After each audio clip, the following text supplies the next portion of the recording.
Police inspector Venkatesh उन सभी लोगों से पूछताछ कर रहे थे जो उस रहस्यमयी हादसे के गवाह थे। हर किसी की आंखों में डर, कंफ्यूजन और थकान साफ दिखाई दे रही थी। कुछ लोगों ने दावा किया था कि उन्हें हादसे से एक रात पहले घर से किसी महिला की चीखें सुनाई दी थी, लेकिन कोई भी ये कह पाने की हालत में नहीं था कि असल में हुआ क्या था। पूरी रात इसी पूछताछ में बीत गई। जब कुछ ठोस नहीं मिला तो अगली सुबह केस को आत्महत्या, सुइसाइड मानकर बंद करने की सिफारिश कर दी गई। लेकिन वही थी एक बच्ची, राशि, मात्र 10 साल की मासूम बच्ची जो एकदम खामोश थी। न किसी सवाल का जवाब, न किसी चीज पर प्रतिक्रिया। उसकी आंखें बस शून्य में देख रही थी, जैसे वो किसी गहरे सदमे में हो। उसके मम्मी पापा अब इस दुनिया में नहीं थे। इंस्पेक्टर वेंकटेश और उनकी पत्नी सुप्रिया, जिनकी कोई संतान नहीं थी, ने राशि को गोद ले लिया। वे उसे अपने साथ घर ले आए, साथ ही उसका सारा सामान भी, जिसमें थे कुछ पुराने कपड़े, किताबें, एक एल्बम और एक पुराना धूल धूसरित टेडी बियर।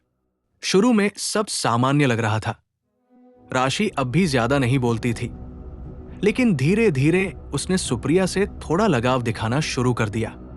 कुछ दिनों बाद घर में एक अजीब सी बदबू फैलने लगी, सड़ी हुई चीजों जैसी, मगर और गहरी। कई बार ऐसा होता कि बदबू अचानक कमरे में आती और खुद ही गायब हो जाती। वेंकटेश ने प्लम्बर, पेस्ट कंट्रोल सब बुलवाए।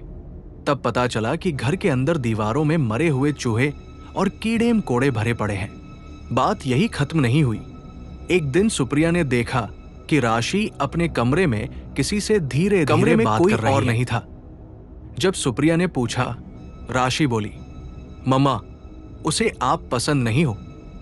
और फिर चुप हो गई, जैसे भूल गई हो कि उसने कुछ कहा था। रात को जब सुप्रिया किचन का काम निपटा कर अपने कमरे की ओर जा रही थी, तो उसने देखा वही टेडी बियर जो राशि के कमरे में होना चाहिए था, बाहर सीढ़ियों पर पड़ा था।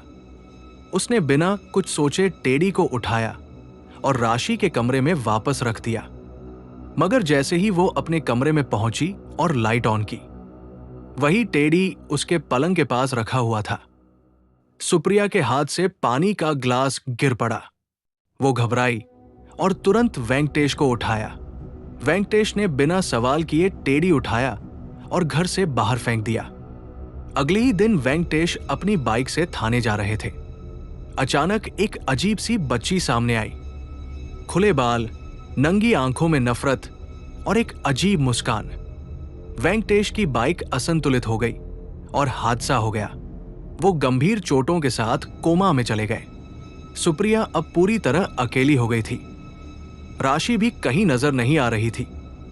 घबराकर उसने राशि के कमरे की ओर दौड़ लगाई। दरवाजा खोला। राशि उसी टेडी बियर के साथ खेल रही थी जिसे वेंकटेश ने फेंक दिया था। सुप्रिया चिल्लाई, ये टेडी तो तुम्हारे पापा ने फेंक दिया था, तुम इसे वापस क्यों लाई? राशि कुछ नहीं बोली। तभी मेड रोशनी बोली, मैडम, ये टेडी तो सुबह से ड्राइंग रूम में ही रखा था। राशि ने तो उठते ही इसे देखा। सुप्रिया का माथा ठनका। उसने बिना कुछ बोले टेडी उठाया और उसे आग के हवाले कर दिया। मगर वो टेडी जलता ही नहीं था। और फिर सुनाई दी बच्चों की हंसी की डरावनी आवाजें। सिर्फ आवाजें नहीं, घंटी, खिलौनों की चाल और दरवाजों की बाकी चीजें जलने लगी। पर टेडी जिसका तसेसी बीच अस्पताल से फोन आया। वेंकटेश को होश आ गया है। सुप्रिया दौड़कर उनके पास पहुंची। वेंकटेश बोले, वो टेडी शापित है, उसमें एक शैतान का वास है। ये वही है जिसने उस बच्ची के माता पिता को मारा। वो सुप्रिया को एक नंबर देते हैं। सिर्फ यही लोग हैं जो हमारी मदद कर सकते हैं। अगले दिन एमआर और मिसेस मेहता, 2 अनुभवी पैरानॉर्मल एक्सपर्ट्स घर पर आते हैं। वे घर की ऊर्जा को महसूस करते हैं। EMF रीडर, कैमरे, मंत्रित धागे सब प्रयोग में लाते हैं। जैसे ही रात होती है, घर की सारी लाइट्स बंद हो जाती हैं। सभी घड़ियां उल्टी चलने लगती हैं और टीवी अपने आप ऑन हो जाता है। उस पर सिर्फ एक खाली झूला हिल रहा होता है।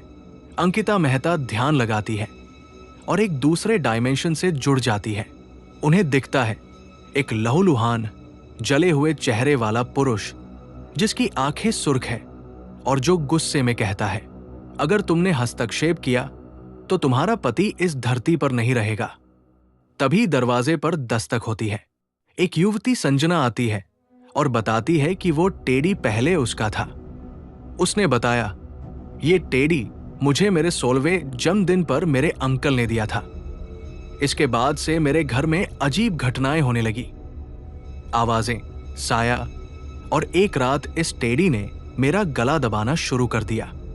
उसके माता पिता ने एक तांत्रिक से बात की जिसने बताया कि इस टेडी में एक शैतान और 15 आत्माएं बंधी हैं। इस टेडी से छुटकारा पाने का केवल एक तरीका है, इसे रात करीब 2 बजे दे देना। अंकिता और ऋषभ अपनी गाड़ी में टेडी को लेकर उस पुरानी जगह के लिए निकलते हैं जहां टेडी बियर को पहली बार शाप मिला था। गाड़ी में सन्नाटा है, बस हवा की सरसराहट और कुछ डरावनी हलचलें। टेडी बगल की सीट पर रखा हुआ है, एकदम शांत, मगर उसकी आंखें किसी इंसान की तरह जिंदा लग रही थी। रास्ते में जैसे ही वे सुनसान जंगल वाले मोड़ पर पहुंचते हैं, गाड़ी की हेडलाइट्स में एक औरत की आत्मा अचानक सामने आ जाती है। उसका चेहरा आधा जला हुआ, बाल बिखरे, आंखों में बदले की आग। वो गाड़ी के बोनेट पर चढ़ जाती है और विंडशील्ड से सीधे ऋषभ को देखती है। फिर अचानक हमला करती है। गाड़ी पलट जाती है, दोनों जमीन पर गिरते हैं। आत्मा बोलती है, तुम इस टेडी को ले जाकर उसे मुक्त करना चाहते हो? तुम जानते भी हो इसमें कितनी आत्माएं कैद हैं? हम 15 हैं, हर उम्र की, हर धर्म की, हर भटकी हुई आत्मा। हमने उसकी बात मानी क्योंकि हमने चाहा कि हम आजाद हो जाएं। लेकिन वो शैतान आदिक, उसने हमें अपने वश में कर लिया। अब हम उसी के आदेशों पर चलते हैं। अंकिता डर के मारे कांप जाती है। आत्मा धीरे से आगे बढ़ती है और कहती है, इस शैतान को रोकना चाहते हो तो वही जाओ जहां ये सब शुरू हुआ था, जहां उसे पहली बार बलि मिली थी। वही उसे मंत्रों से बांध सकते हो, बाकी रास्ता तुम्हें खुद ही मिल जाएगा। फिर वो आत्मा धीमे धीमे हवा में घुल जाती है। ऋषभ और अंकिता एक दूसरे को देखते हैं।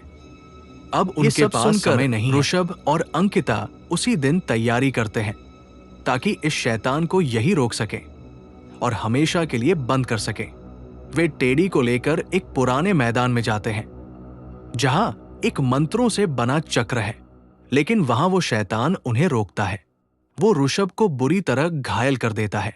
आखिर में जब वो अंकिता को मारने वाला होता है, ऋषभ अपनी पूर्वजों की दी हुई विद्या का इस्तेमाल कर कुछ समय के लिए शैतान को बांध देता है और अंकिता से क्रिया शुरू करवाता है। दूसरे डायमेंशन में जाकर वो जान पाते हैं कि उस शैतान का नाम आदित्य है, जो अंधेरे का राजा है और इंसानों के बीच आकर आत्माओं को कैद कर रहा है। अंकिता शैतान को मंत्रों द्वारा उस चक्र में बंद कर देती है। एक जोरदार धमाका होता है और दोनों बेहोश हो जाते हैं। जब उनकी आंख खुलती है तो सुप्रिया उनके सामने होती है। वो उन्हें धन्यवाद देती है कि उन्होंने उसके परिवार को बचा लिया। यही इस केस का अंत होता है, लेकिन मेहताज की जिंदगी में ऐसे और भी रहस्यमयी केस आते रहेंगे। तब तक चैनल को सब्सक्राइब करें, वीडियो को लाइक करें और शेयर जरूर करें। धन्यवाद।